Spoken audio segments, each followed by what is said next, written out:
આજના ડીપ ડાઇવમાં આપનું સ્વાગત છે. આજે આપણી પાસે ગુરુ સંતોકાનંદ સાહેબની એક આરતી છે અને એનું આપણે વિશ્લેષણ કરીશું. હા, આ આરતી ખરેખર તો માત્ર એક ભક્તિ ગીત નથી લાગતી. બરાબર. સ્ત્રોત એમ કહે છે કે આ સંત મતના સિદ્ધાંતો મુજબ અંદરના આધ્યાત્મિક રૂપાંતરણ માટેનો એક જાણે નકશો છે. બિલકુલ. અને આપણો આજનો હેતુ એ છે કે આ આરતીમાં જે મુક્તિનો માર્ગ વર્ણવ્યો છે એને થોડો ઊંડાણથી સમજીએ. તો શરૂ કરીએ. ગુરુ સંતોકાનંદ સાહેબ વિશે સ્ત્રોતમાં શું માહિતી છે? કઈ પરંપરાના હતા? હા, ગુરુ સંતોકાનંદ સાહેબ એ હંસ નિર્વાણ પરંપરાના સંત હતા.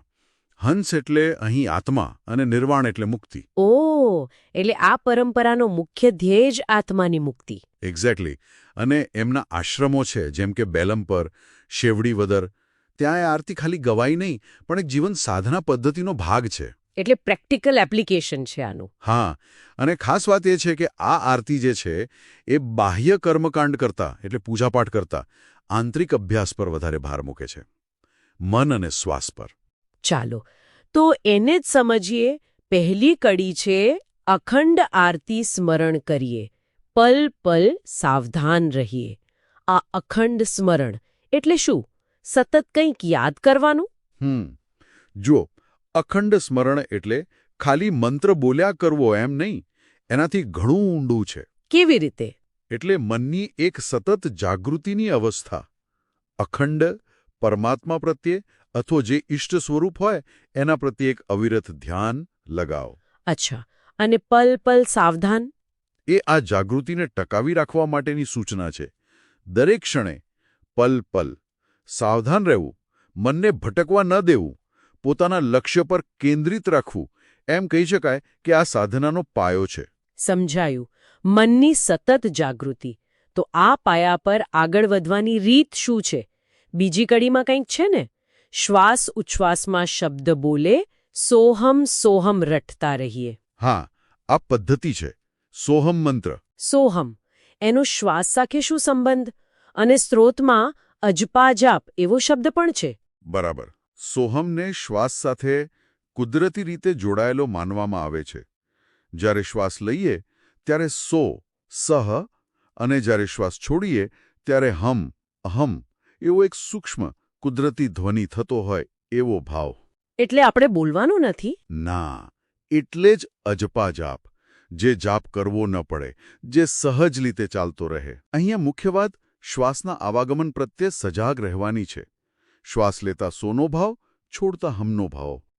આ રીતે શ્વાસ જે છે એ આપણા ભૌતિક શરીર અને અંદરની ચેતના વચ્ચે એક પુલ, એક સેતુ બની જાય છે.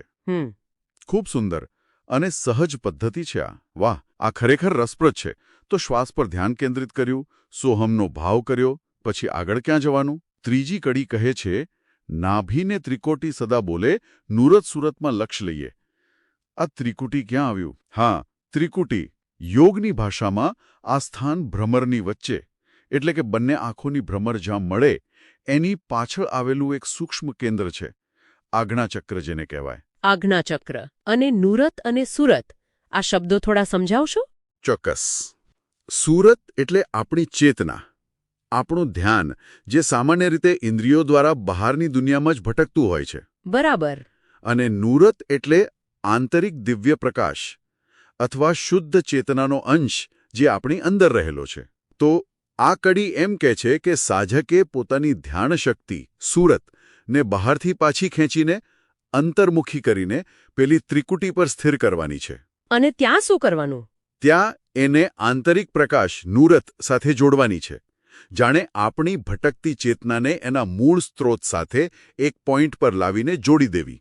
ઓહ, એટલે ચેતનાને અંતર્મુખી કરીને એક બિંદુ પર સ્થિર કરવી. તો જ્યારે આવું થાય, જ્યારે સુરત નુરતમાં મળે ત્યારે શું થાય? ચોથી કડી કંઈક અનુભવની વાત કરે છે. ચઢીને ગગન મેં કરે છે ગુજારા, ઈ તો અનહદ નાદ ઉઠી જાય. આ ગગન અને અનહદ નાદ, હા, જ્યારે ચેતના ત્રિકુટી પર સ્થિર થાય, નુરત સાથે જોડાય, ત્યારે સાધક ભૌતિક ચેતનાથી ઉપર ઉઠે છે. ગગન એટલે એ ઉચ્ચ અવસ્થા, કદાચ શૂન્યાવસ્થા કહી શકીએ, ભૌતિકતાથી પરની સ્થિતિ. અને અનહદ નાદ, એ આ ઉચ્ચ અવસ્થાનો અનુભવ છે. અનહદ એટલે જેની કોઈ હદ નથી, સીમા નથી, અને નાદ એટલે ધ્વનિ. પણ આ કોઈ બહારનો અવાજ નથી, કોઈ વસ્તુ ટકરાવાથી પેદા થતો અવાજ નથી. તો કેવો અવાજ? આ એક આંતરિક, સૂક્ષ્મ, દિવ્ય ધ્વનિ છે. ક્યારેક એને સંગીત જેવો પણ કહ્યો છે. આ અનહદ નાદ સંભળાવવો એ સાધનામાં પ્રગતિ થઈ રહી છે અને ઉચ્ચ ચેતનાનો અનુભવ થઈ રહ્યો છે એની નિશાની છે. સમજાયું. તો આખી પ્રક્રિયા જોઈએ. અખંડ સ્મરણથી શરૂઆત, પછી શ્વાસ સાથે સોહમ, પછી ત્રિકુટી પર નુરત સુરતનું મિલન અને પછી અનહદ નાદનો અનુભવ. આ બધાનું અંતિમ ફળ શું? છેલ્લો શ્લોક શું કહે છે? છેલ્લો શ્લોક છે, દાસ સંતોક સ્મરણ આરતી કરતા કરતા બ્રહ્મરૂપ હો જાય. બ્રહ્મરૂપ હો જાય એટલે? એ જ પરમ લક્ષ્ય. મુક્તિ, વ્યક્તિગત આત્માનું પરમાત્મા સાથે એટલે કે બ્રહ્મ સાથે એક થઈ જવું. હું અને તુંનો ભેદ મટી જવો. અદ્વૈતની સ્થિતિ. અને પેલું કરતા કરતા, એનો શું અર્થ? એ ખૂબ મહત્વનું છે. કરતા કરતા સૂચવે છે કે આ કોઈ એક ક્ષણમાં થતો ચમત્કાર નથી. આ સતત, ધીરજપૂર્વક, નિષ્ઠાથી અભ્યાસ કરવાથી, સ્મરણ આરતી કરતા કરતા ધીમે ધીમે પ્રાપ્ત થતી અવસ્થા છે. It's a process. એક પ્રક્રિયા છે, ઘટના નથી. બરાબર. હા. તો આખી આરતીને જો એક સાથે જોઈએ તો શું સંદેશ મળે છે આપણને? મુખ્ય સંદેશ એ છે કે આ આરતી એક સંપૂર્ણ આંતરિક યાત્રાનો નકશો આપે છે. પગથિયા બતાવે છે. કઈ રીતે? જો, પહેલા પાયો નાખ્યો, અખંડ સ્મરણ, સતત જાગૃતિ. પછી સાધન આપ્યું, સોહમ, શ્વાસ દ્વારા. પછી લક્ષ્ય બતાવ્યું, ત્રિકુટી, નુરત સુરત. એ લક્ષ્ય પ્રાપ્તિનો અનુભવ, અનહદ નાદ વર્ણવ્યો. અને છેલ્લે પરિણામ, બ્રહ્મરૂપ. વાહ, એકદમ વ્યવસ્થિત માર્ગદર્શન. હા, અને બહાર એ વાત પર છે કે મુક્તિનો માર્ગ બહારના ક્રિયાકાંડમાં ઓછો, પણ પોતાની અંદર, પોતાના શ્વાસ અને ચેતના પર કામ કરવામાં વધુ રહેલો છે. શ્વાસ જેવી સહજ ક્રિયાને જ આધ્યાત્મિક ઉન્નતિનું સાધન બનાવી દીધું છે. ખરેખર આજના ડીપ ડાઇવમાં ગુરુ સંતોકાનંદ સાહેબની આરતીની ગહનતા સમજવા મળી. કેટલો સ્પષ્ટ નકશો છે આંતરિક યાત્રાનો. બિલકુલ. અને આના પરથી એક બીજો વિચાર આવે છે. એક પ્રશ્ન ઊભો થાય છે. શું? સ્ત્રોતમાં ઉલ્લેખ છે ને કે આ સાધના પદ્ધતિઓ ગુરુના માર્ગદર્શન હેઠળ જીવંત પરંપરાનો ભાગ છે.